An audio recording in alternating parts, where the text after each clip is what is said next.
किसी भी बिजनेस को बड़ा ग्रो करने के लिए आपको 3 तरीके की प्रॉब्लम सॉल्व करनी पड़ती है किसी भी बिजनेस ओनर को। ये जो तीसरी प्रॉब्लम है, ये वो प्रॉब्लम है जिसपे सब फँसते हैं। सो पहली जो प्रॉब्लम सॉल्व करनी होती है उसे कहते हैं सेल्स की स्केलिंग। इसका मतलब आपको सेल्स को स्केल करना पड़ेगा। अगर आपके पास सेल्स ही नहीं है तो धंधा ही नहीं है। तो ये तो पहले सॉल्व करना पड़ेगी। उसके बाद सेकंड जो प्रॉब्लम सॉल्व करनी पड़ती है वो है सप्लाई की स्केलिंग। यानी कि जब आपने सेल्स कर ली तो अपनी प्रोडक्ट और सर्विस की सप्लाई देने लगते हो। उससे रिलेटेड परचेज का काम हो, स्टॉक का काम हो, ऑपरेशंस का काम हो, डिजाइन का काम हो, आप ये सारे काम करते हो। सो ये 2 स्केलिंग सॉल्व करनी पड़ती है। और ये जो दूसरी स्केलिंग है इसमें बहुत सारे बिजनेस ओनर्स फंसना शुरू कर जाते हैं और इस प्रॉब्लम को सॉल्व करने के लिए उन्हें थर्ड स्केलिंग सॉल्व करनी होती है। और जो इस बैरियर को तोड़ देता है वो अपने बिजनेस को नेक्स्ट लेवल पे ले जाता है। और ये थर्ड स्केलिंग जो होती है उसे कहते हैं पीपल स्केलिंग। पीपल स्केलिंग मतलब अब अपने नीचे लोगों को डेवलप कर लेना, क्योंकि आप अपनी औकात तक पूरा पहुंच गए यहाँ तक काम करके। तो पीपल स्केलिंग में 4-5 चीजें होती हैं। पहली, सिस्टम डिजाइन की स्किल। दूसरी, बहुत तगड़ी ट्रेनिंग की स्किल।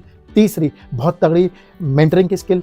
चौथी, हायरिंग की स्किल। और 5वीं, रिटेनिंग की स्किल। ये 5 स्किल्स पे आपको उसके बाद नेक्स्ट लेवल पे पहुंचने के लिए काम करना पड़ता है और यही है पीपल स्किल।